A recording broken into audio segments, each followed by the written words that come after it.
pala, Prinsipe. Akala ko ba'y kakaunti na lang mga to nakatapat ng ating panig?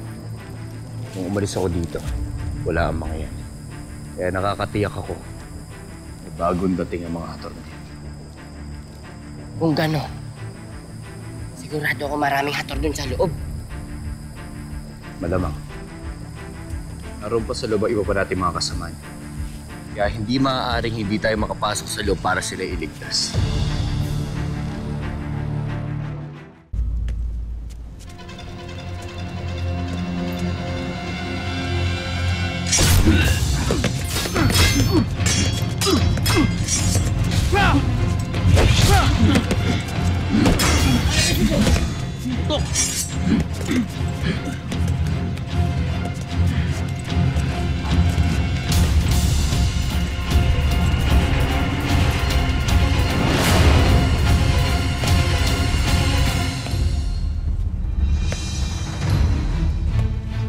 Pagpamanhin mo, Ibrahim, ang paggambala ko sa iyong palasyo.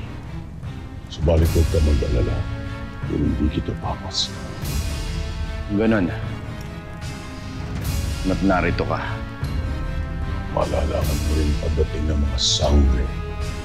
Kaya utusan mo ngayong mga tauhan ng pangsunduin ng reyna ng mga diwata. Hindi mo na kami kailangan ipatawag pagkat nandito na kami. Ano na naman ang kailangan mo sa amin lahat?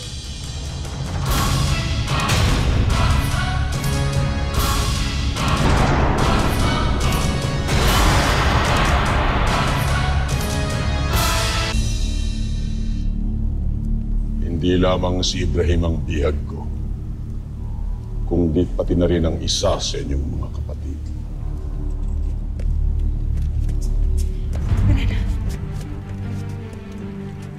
Sugatan ng iyong anak, ngunit binihag mo pa rin siya. Tiyak akong may hihingin siyang kapalit ng iyan. Oh, tama ka, Danaya. May hihingin akong kapalit! Ituturo mo sa akin kung nasaan si Tilasari at ang aking anak. At ipinapangako ko sa inyo,